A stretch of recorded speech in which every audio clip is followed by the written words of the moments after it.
내비게이션 18년이 지났습니다. 사생애가 끝났고요. 공생애가 시작됩니다. 18년이 지났습니다. 예수님이 30세쯤 되셨을 때 세상은 어떻게 변해 있었을까요? 정치 세력들도 물갈이가 많이 됐네요. 자세히 미루어 살펴보고 있는 누가에 의하면 그 예수 사건이 일어난 때는 디베류가 로마 황제인 때, 본디오 빌라도가 예루살렘의 총독이었을 때, 기타 각 지방은 헤롯 가문의 분봉왕 안티파스와 빌립이 다스릴 때, 그리고 다메섹 서쪽 아빌레네는 루사니아가 다스릴 때였다고 확인하고 있습니다. 그리고 대제사장으로 안나스 가문이 실권을 쥐고 있을 때랍니다.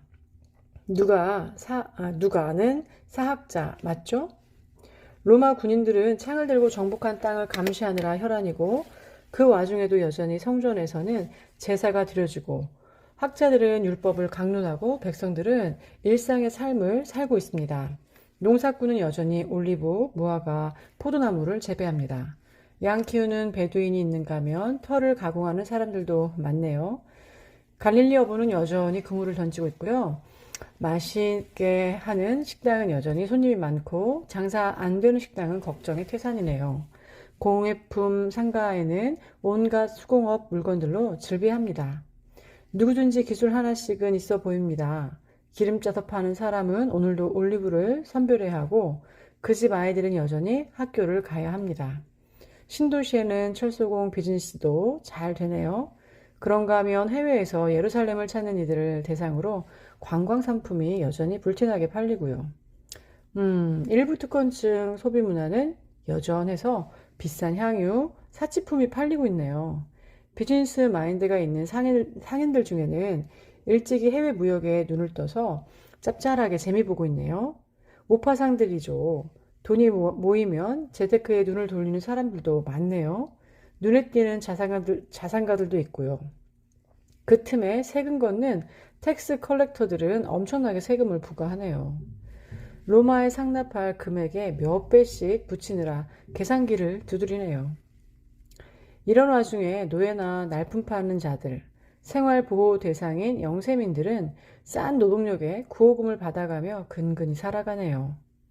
과부, 나그네, 고아들은 여전히 끼니 걱정을 하고 있고요. 우리가 이미 신구약 중간시대를 지나오며 공부한 얘기들입니다.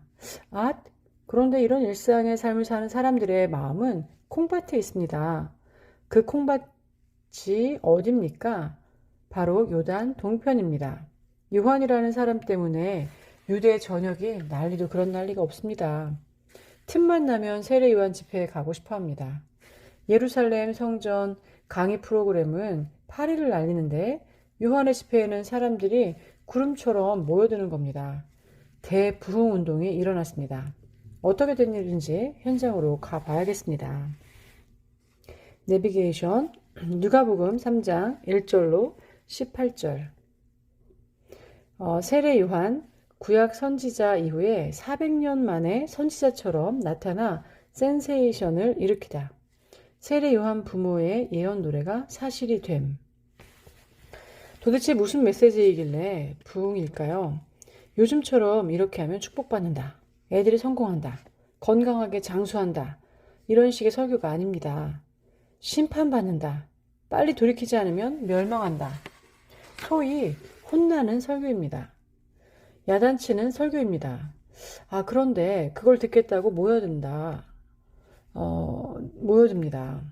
그동안 살아온 게 부끄러워서 용서받고 싶어 합니다. 죄 씻는 표시로 세례를 받는데 엄청납니다. 세례 요한 무브먼트, 그 옛날 에스라 때가 생각납니다. 그런데 레위인들, 지도자급들은 난리가 났네요. 혜성처럼 나타난 세례 요한에게 민중이 몰리는데 컨트롤하기가 어려울 정도입니다. 요한 운동, 무슨 현상인지 정부의 공식 입장이 있어야 하는데 난감합니다. 내가 누구냐? 너 누군데 여기서 이런 사역을 하는 거냐? 허가증 있는가? 이런 식입니다. 예수 사건이 일어나기 전 먼저 그 길을 예비하는 세례 요한 사역을 이런 무드 속에서 읽어봅시다. 사가랴, 엘리사벳의 예언 노래를 기억해가며. 성경 누가복음 3장 1절로 18절.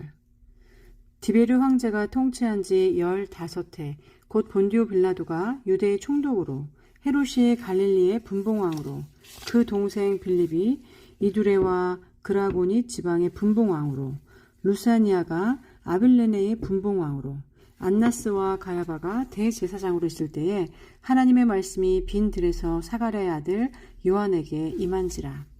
요한이 요단강 부근 각처에 와서 죄 사함을 받게 하는 회개의 세례를 전파하니 선지자 이사야의 책에 쓴 바 광야에서 외치는 자의 소리가 있어 이르되 너희는 주의 길을 준비하라. 그의 오실 길을 곧게 하라. 모든 골짜기가 메워지고 모든 산과 작은 산이 낮아지고 굽은 것이 곧아지고 험한 길이 평탄하여질 것이요 모든 육체가 하나님의 구원하심을 보리라 함과 같으니라. 요한이 세례받으러 나오는 무리에게 이르되 독사의 자식들아 누가 너에게 일러 장차 올 진노를 피하라 하더냐. 그러므로 회개에 합당한 열매를 맺고 속으로 아브라함이 우리 조상이라 말하지 말라. 내가 너에게 이르노니 하나님이 능히 이 돌들로도 아브라함의 자손이 되게 하시리라. 이미 도끼가 나무 뿌리에 놓였으니 좋은 열매 맺지 아니하는 나무마다 찍혀 불에 던져지리라. 무리가 물어 이르되 그러면 우리가 무엇을 하리이까? 대답하여 이르되 옷 2벌 있는 자는 옷 없는 자에게 나눠줄 것이요 먹을 것이 있는 자도 그렇게 할 것이니라 하고 세리들도 세례를 받고자 하여 와서 이르되 선생이여 우리는 무엇을 하리이까 하매 이르되 부가된 것 외에는 거두지 말라 하고 군병들도 물어 이르되 우리는 무엇을 하리이까 하매 이르되 사람에게서 강탈하지 말며 거짓으로 고발하지 말고 받는 금료를 족한 줄로 알라 하니라. 백성들이 바라고 기다림으로 모든 사람들이 요한을 혹 그리스도신가 심중에 생각하니 요한이 모든 사람에게 대답하여 이르되 나는 물로 너에게 세례를 베풀거니와 나보다 능력이 많으신 이가 오시나니 나는 그의 신발끈을 풀기도 감당하지 못하겠노라. 그는 성령과 불로 너에게 세례를 베푸실 것이요 손에 키를 들고 자기의 타작마당을 정하게 하사 알곡은 모아 곳간에 들이고 쭉정이는 꺼지지 않는 불에 태우시리라. 또 밖에 여러 가지로 권하여 백성에게 좋은 소식을 전하였으나. 마태복음 3장 1절로 12절. 그때 세례 요한이 이르러 유대 광야에서 전파하여 말하되 회개하라 천국이 가까이 왔느니라 하였으니 저는 선지자 이사야를 통하여 말씀하신 자라 일렀으되 광야에 외치는 자의 소리가 있어 가로되 너희는 주의 길을 준비하라 그의 오실 길을 곧게 하라 하였느니라. 이 요한은 낙타털 옷을 입고 허리에 가죽띠를 띠고 음식은 메뚜기와 석청이었더라. 이때 예루살렘과 온 유대와 요단강 사방에서 다 그에게 나와 자기들의 죄를 자복하고 요단강에서 그에게 세례를 받더니 요한이 많은 바리새인들과 사두개인들이 세례 베푸는 대로 오는 것을 보고 이르되 독사의 자식들아 누가 너희를 가르쳐 임박한 진노를 피하라 하더냐. 그러므로 회개에 합당한 열매를 맺고 속으로 아브라함이 우리 조상이라고 생각하지 말라. 내가 너에게 이르노니 하나님이 능히 이 돌들로도 아브라함의 자손이 되게 하시리라. 이미 도끼가 나무 뿌리에 놓였으니 좋은 열매 맺지 아니하는 나무마다 찍혀 불에 던져지리라. 나는 너희로 회개하게 하기 위하여 물로 세례를 베풀거니와 내 뒤에 오시는 이는 나보다 능력이 많으시니 나는 그의 신을 들기도 감당하지 못하겠노라. 그는 성령과 불로 너에게 세례를 베푸실 것이요 손에 키를 들고 자기의 타작마당을 정하게 하사 알곡은 모아 곳간에 들이고 쭉정이는 꺼지지 않는 불에 태우시리라. 마가복음 1장 1절로 8절. 하나님의 아들 예수 그리스도 복음의 시작이라. 선지자 이사야의 글에 보라. 내가 내 사자를 내 앞에 보내노니 저가 내 길을 예비하리라. 광야에 외치는 자의 소리가 있어 가로되 너희는 주의 길을 예비하라. 그의 첩경을 평탄하게 하라. 기록된 것과 같이 세례 요한이 이르러 광야에서 죄사함을 받게 하는 회개의 세례를 전파하니 온 유대 지방과 예루살렘 사람이 다 나아가 자기 죄를 자복하고 요단강에서 그에게 세례를 받더라. 요한은 약대 털을 입고 허리에 가죽띠를 띠고 메뚜기와 석청을 먹더라. 그가 전파하여 가로되 나보다 능력 많으신 이가 내 뒤에 오시나니 나는 굽혀 그의 신들매를 풀기도 감당치 못하겠노라. 나는 너에게 물로 세례를 주거니와 그는 성령으로 너에게 세례를 주리라. 요한복음 1장 1절로 28절. 태초에 말씀이 계시니라. 이 말씀이 하나님과 함께 계셨으니 이 말씀은 곧 하나님이시니라.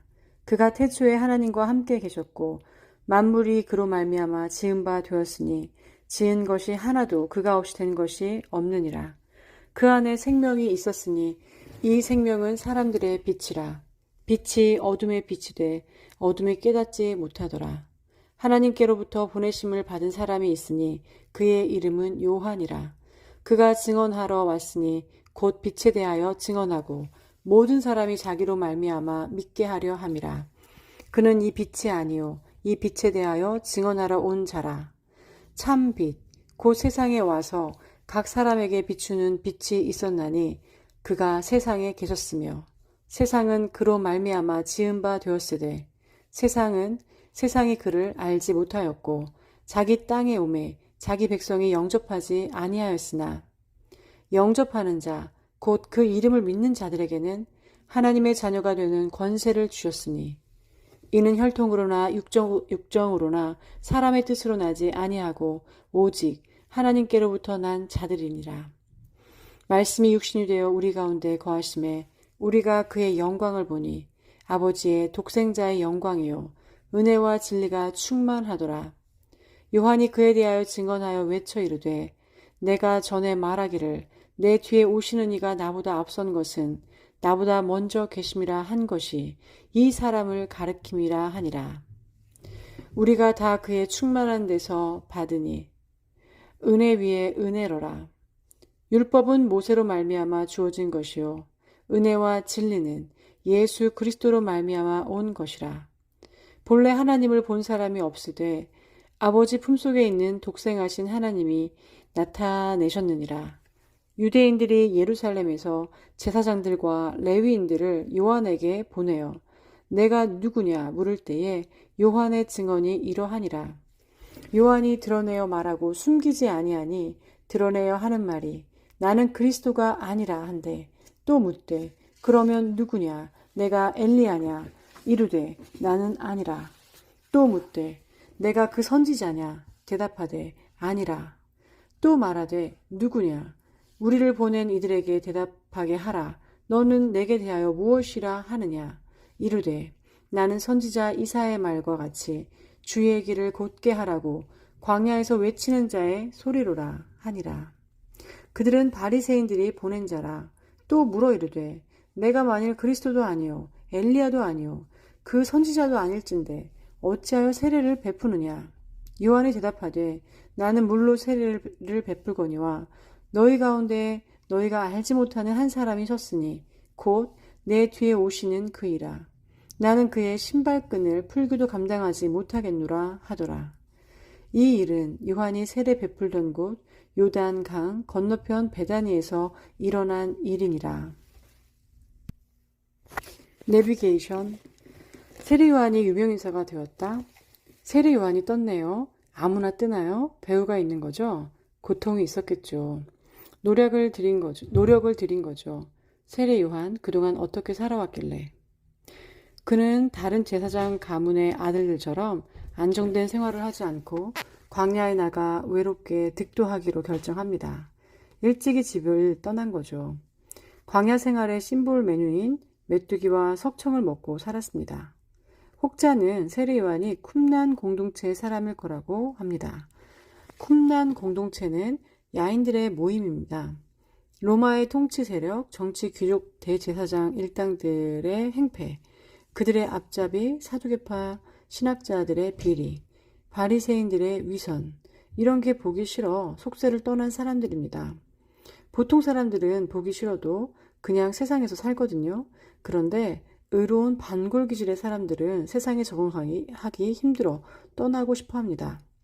예나 지금이나 정의롭고 청렴결백한 야인들은 부주의한 세상이 답답해서 산속으로 들어갑니다. 소위 수도원 운동인 셈이죠.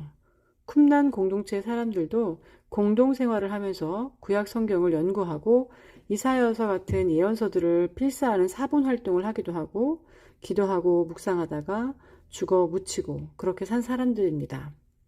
세례 요한이 바로 이 쿰난 사람들과 함께 살았는지 아닌지는 정확하게 알 수 없지만 약대 털옷을 걸치고 메뚜기를 먹으면서 광인처럼 헤매고 다니는 그런 이미지는 절대 아닙니다. 쿰난 사람들에 대해 설명드린 것처럼 그는 적어도 성경을 연구했고 자기 시대를 파악했습니다. 이사야를 연구하면서 사명을 스스로 컨펌하기도 했을 겁니다. 메시아의 길을 예비하는 역할이란 대체 뭘까 고민했을 겁니다. 메시아의 캐릭터는 어떠해야 하는지 성경을 보면서 연구했겠죠. 무엇을 위한 구원인가를 세례 요한이 살고 있는 사회상, 정치 구조, 로마와의 관계, 경제 문제 많이 리서치하며 생각했을 겁니다. 이 패역한 사회 좀 봐.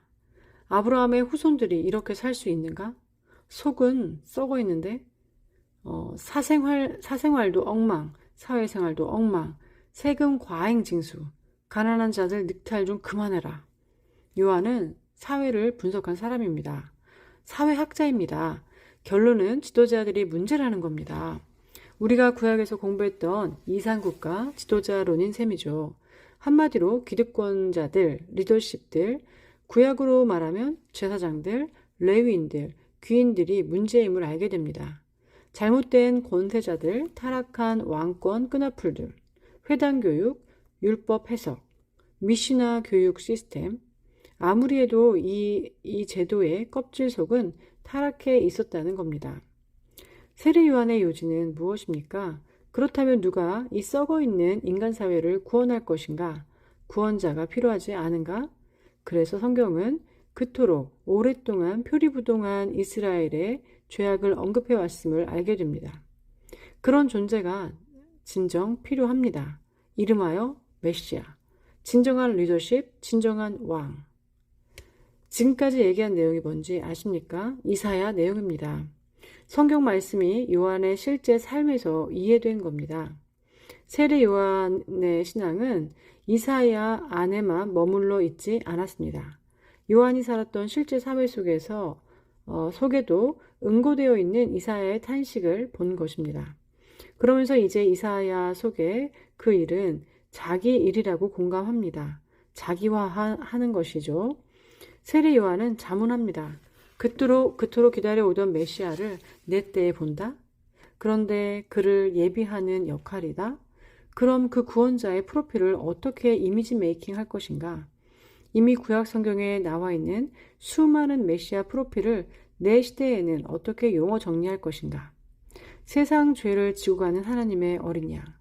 그의 묵상과 연구가 그때까지 공적으로 표명되지 않았던 용어들로 응집되기 시작합니다.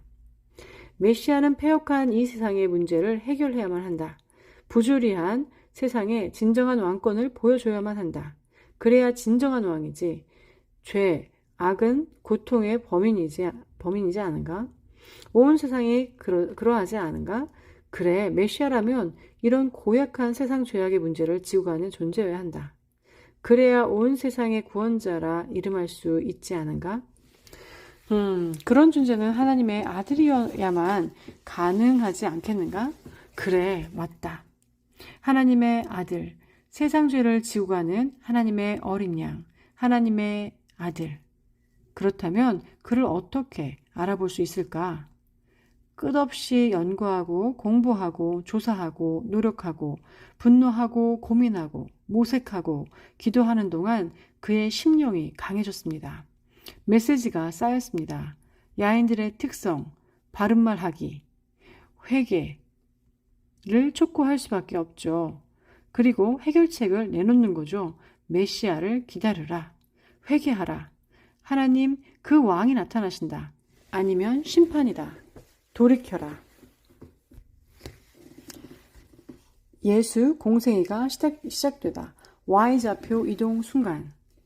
바로 이 즈음에 짜자자잔 예수께서 나타나셔야 말 그대로 각본상 맞지 않겠습니까? 활동을 개시하는 시점 말입니다. 누가는 30세쯤 되었을 때라고 말해주네요. 이렇게 해서 소위 공생애가 시작되신답니다. 예수님의 공생의 시작을 알리는 팡파르가 들리십니까?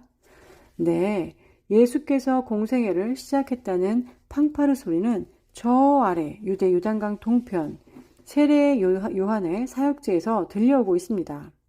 세례 요한은 예수님의 길을 예비하기 위해 온 사람이라는 출생의 비밀, 우리가 이미 읽었잖아요.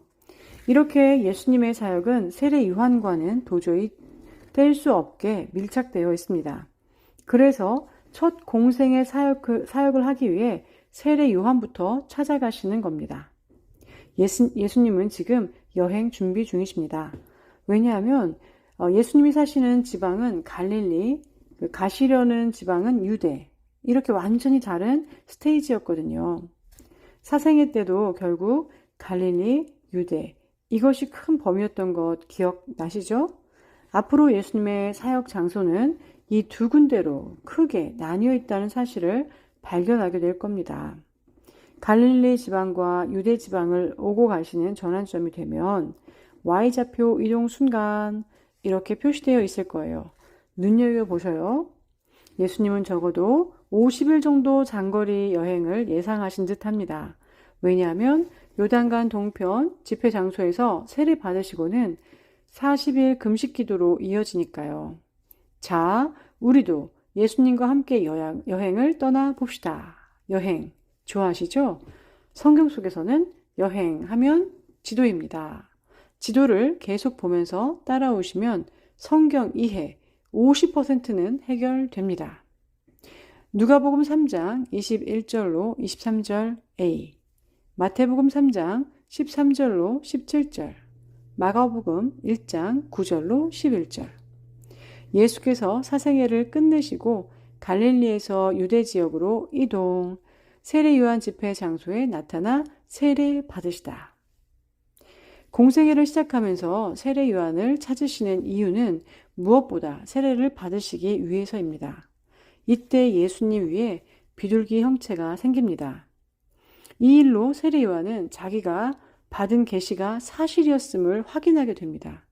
세례 줄 때 그 위에 비둘기 형체가 나타날 것인데 그가 바로 그라는 계시가 있었기 때문입니다. 세례 받으심 이코르 공생의 시작 예언, 공생의 시작 선언, 이 사실을 잊지 말아야 합니다.